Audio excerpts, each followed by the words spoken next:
우리가 일상생활을 하다 보면 뜻하지 않게 다른 사람에게 피해를 입히는 경우가 발생되는데, 이러한 경우를 대비할 수 있는 보험이 바로 일상생활 배상 책임보험입니다. 비교적 적은 보험료로 다양한 손해를 보상받을 수 있습니다. 반갑습니다. 진짜석에서입니다. 일배책 보험의 종류는 크게 세 가지로 나눌 수 있는데요. 가입한 일배책의 종류에 따라서 보상받을 수 있는 대상자의 범위가 다르게 정해져 있습니다. 먼저 일배책 보험은 본인과 배우자, 그리고 자녀, 본인과 배우자의 부모까지도 해당이 되고요. 또 일배책 앞에 자녀가 붙으면 자녀만 해당이 되겠죠. 그리고 일배책 앞에 가족이 붙는다면 본인과 배우자, 생계를 같이 하는 동거 친족, 별거 중인 미혼 자녀까지 해당이 되는데, 일배책 앞에 가족이 붙으면 등본상 주소가 같으셔야만 부모님도 보상이 되고, 또 자녀의 경우는 미혼일 경우만 보상되기 때문에 일배책에 가족이 붙으면 보상 범위가 다소 좁다고 할 수 있겠죠. 대부분은 손해보험사를 통해서 가입이 되어 있고요. 이 종합보험이나 상해보험, 운전자보험 가입할 때 1,000원 정도의 비용을 추가하면 넣을 수 있는 특약입니다.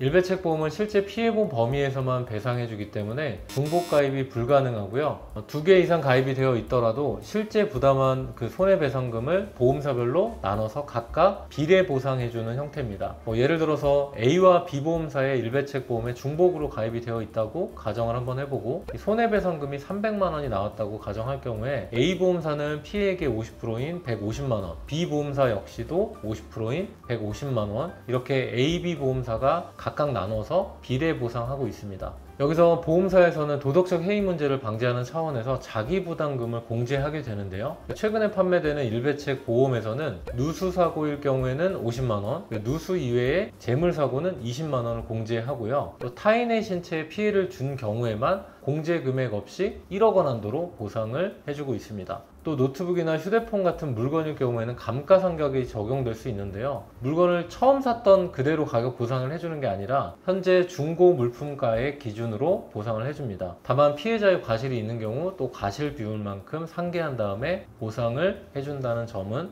참고해 주시면 되겠죠.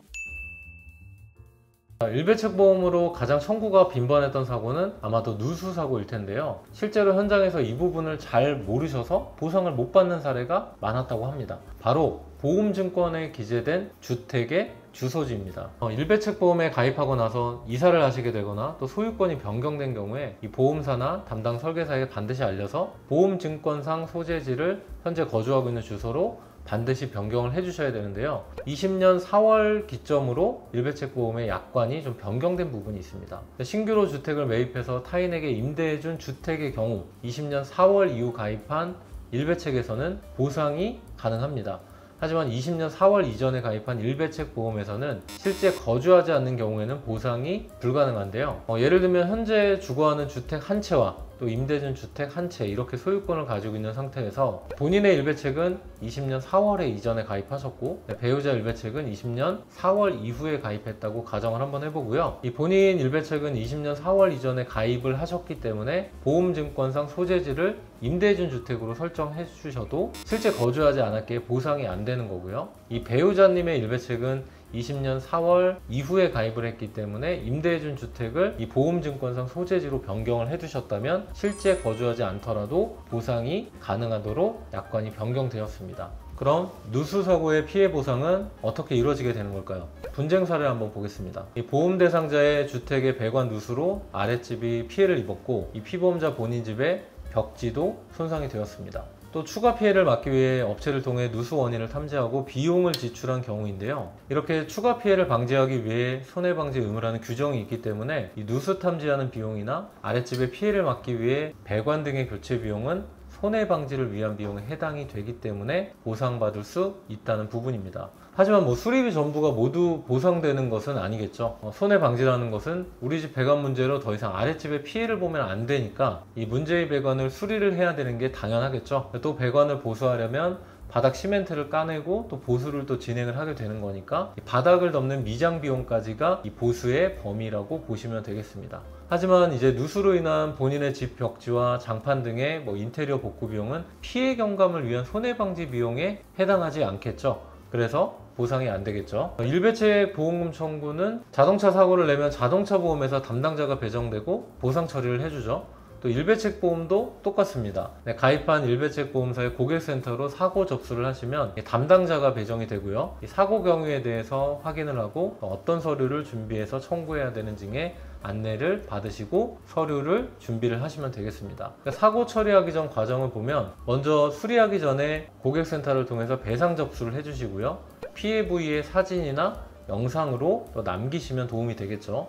그리고 담당자와 확인 후 피해액을 산정을 하시면 되겠습니다. 단 보험사에 연락하기 전에 체크하셔야 되는 부분도 있는데요. 이 자동차 사고는 피해자가 명확한 반면에 이 누수 사고는 가해자가 명확하지는 않습니다. 아랫집이 누수 피해를 입었다고 해서 무조건 윗집인 우리 집이 원인이라고는 볼 수가 없는데요. 또 세입자의 과실로 발생된 누수 사고라면 세입자가 당연히 배상을 해줘야 되지만 이 주택의 노후로 발생된 누수라면 집주인이 수리나 보수 등의 의무가 있기 때문에 집주인에게 요청을 하셔서 원인 규명을 해보시는 게 좋습니다. 사실 누수 원인 규명은 피해자가 하는 게 맞습니다. 그러니까 직접 누수업체를 불러서 신청할 수도 있겠고요. 또 관리사무소에 먼저 연락해서 확인을 해주시는 게 좋겠죠. 물론 이제 아랫집이 누수 피해를 입었다고 하면 우리 집에서 물이 샜을 확률이 높아지겠지만 만약 아파트 공용배관에서 물이 샌 경우 우리 집이 가해자가 아니라면 관리실에 요청을 해서 수리를 진행할 수도 있는데요. 이 아파트 관리비 항목을 좀 보시면 장기수선 충당금이라는 게 있는데 이 항목에서 보상 처리가 가능할 수도 있습니다. 아랫집에서 물이 샌다 연락이 오면 일단 가해자가 누군지 원인 규명이 필요하다는 것 반드시 기억을 해주시고 대처하시면 되겠습니다. 두 번째, 보상에 관해서 많이 물어보는 질문인데요. 본인의 자동차를 이용한 사고라든지 전동장치에 의해 움직이는 전동 킥보드, 전기 자전거 이런 사고 시에는 보상이 되지 않습니다. 자동차 사고는 이 자동차 보험에서만 보상을 해주기 때문에 당연히 일배책 보험과 중복으로 보상하지 않는다는 점이고요. 다만 이제 전동장치가 아니라 사람의 힘이나 인력으로 움직이는 이 무동력 킥보드라든가 일반 자전거에 의해 손해는 일배책 보험에서 보상하는 손해에 해당이 됩니다. 단 피해를 받은 사람의 부주의로 발생한 사고임이 확인되는 경우에 이 진료비 내역과 수리비 명세 등에 따라서 감가상각이 적용이 되고 또 사고 인과관계에 따라서 과실 비율이 산정될 수 있습니다. 또 자녀가 놀다가 친구의 물건을 파손한 경우라든지 또 반려견이 타인이나 타인의 반려견을 다치게 한 경우 이 치료 비용도 보상을 받을 수 있는데요. 사고 사례를 한번 볼게요. 만약 미성년 자녀가 키즈카페에 갔다가 카페 내 기물을 파손한 경우라든지 또 만 14세 미만의 아이가 친구와 다퉈서 친구를 다치게 한 경우라든지 또 반려견과 산책을 하던 중에 타인의 반려견과 견주에게 상해를 입힌 경우 책임 능력이 없는 미성년 자녀를 감독할 법정 의무는 누구에게 있죠? 네, 당연히 부모님이나 견주겠죠. 그래서 우리 부모님이 가입한 일배책 보험에서 보상 신청을 진행할 수 있는 겁니다. 그리고 보상하지 않는 손해에 대해서 말씀을 드리면 직업과 직무 수행 중 발생한 사고는 일상생활 중이 아니겠죠. 그래서 보상하지 않는 거고요.